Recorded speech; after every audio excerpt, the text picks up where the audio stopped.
What is going on, football fans? The New York Giants are fresh off their third straight loss as they have now dropped to 2-5. As I think we're starting to get into that mode where we will probably more than likely be sellers.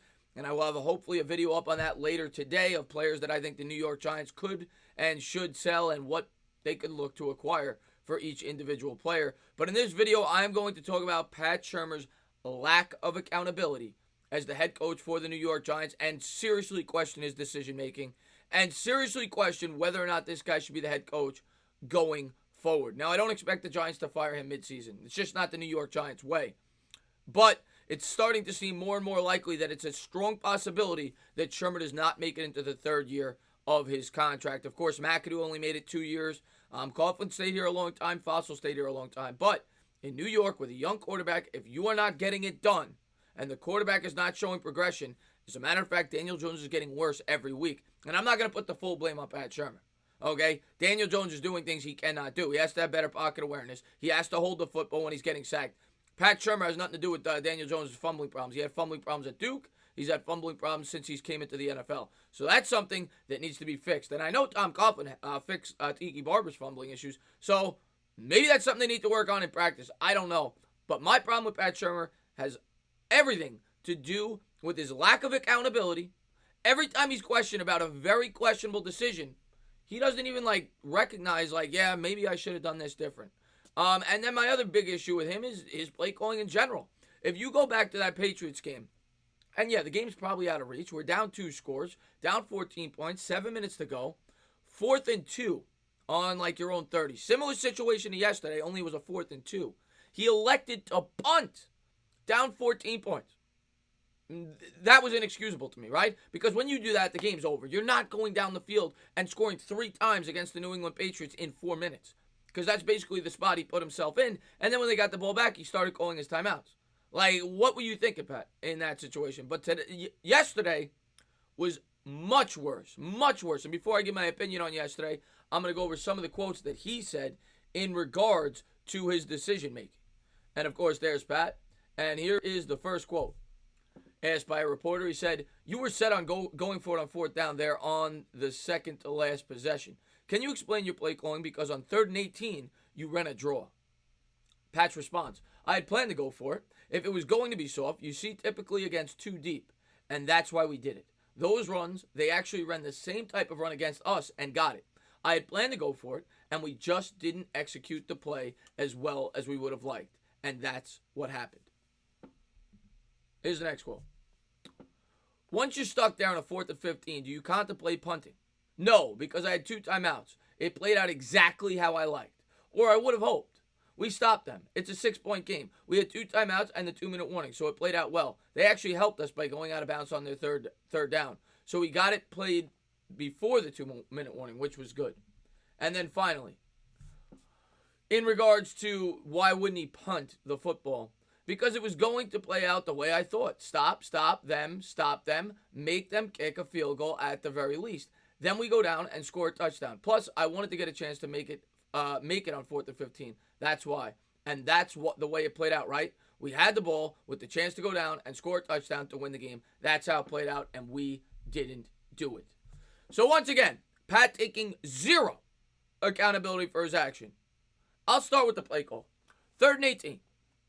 3.5 minutes to go in the ball game or thereabouts. I'm live streaming the game with Bad Dog. I'm watching the game.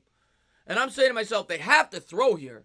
Or if they're going to just want to punt it away, it makes a lot more sense to just spike the football than run it. Right? And I'll get into my reasoning for that in a second. In pertaining to the Arizona Cardinals doing it in a similar situation, it couldn't have been any less similar. Arizona, yes, it was, I think, a 3rd and 12, 3rd and 11. They ran the draw play, and the Giants were embarrassing. They gave up the 1st down. I know the exact play he's alluding to. Arizona was up in the game, and it was not in the waning minutes. You got 3.5 minutes to go. It is 3rd and 18, and you elect to run a draw, which even if he picks up the 8, 9, 10 yards, which is realistically probably the most you could hope for in that situation, you're wasting 40 seconds on the clock. Unless you burn one of your timeouts, which then leaves the game up to a 4th and 10, we'll say, with 1 timeout. Because if you don't get that, the game's over. So, made no sense to run the football. If you throw the football there, if it's incomplete, it stops the clock. Or if you complete it, you give yourself a much more manageable fourth down situation. And it's possible he could get out of bounds if you throw it down the sideline. So Pat Shurmur's decision on 3rd and 18 made no sense whatsoever. But he tried to defend it like he always does. Then, on the 4th and 15, after you inexplicably ran the football, you go for it.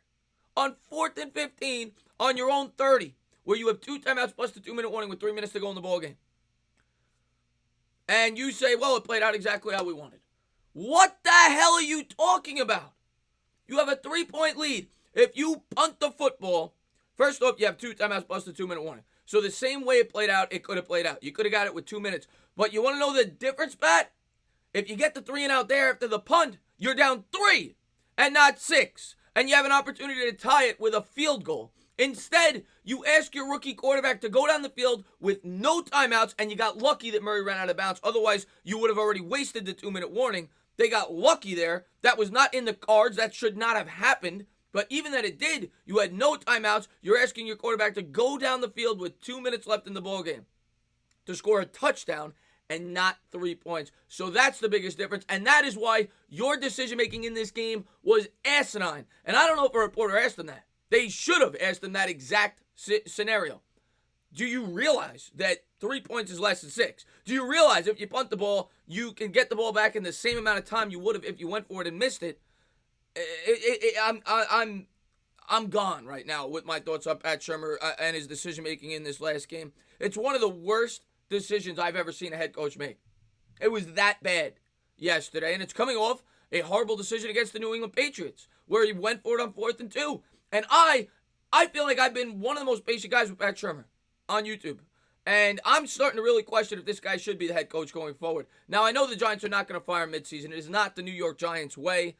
He will play out the season as the head coach. I would be shocked if he doesn't.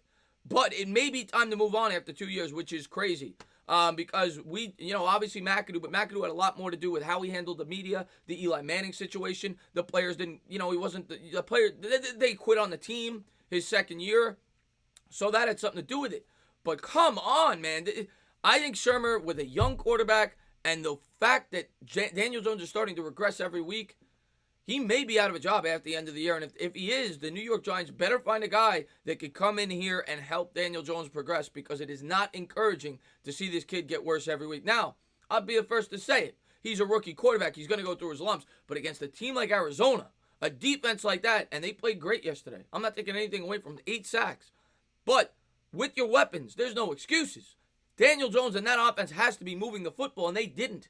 They got 2 touchdowns. The other one was a blocked punt. Inexcusable. And I know the rain might have played a factor, but Arizona was able to move the ball.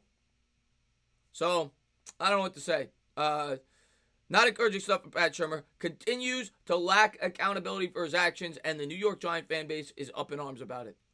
Pat better get his act together real fast, or he's going to be out of a job at season's end. As always, if you liked what you watched, please subscribe, drop a comment, maybe give me a little thumbs up. Cheers.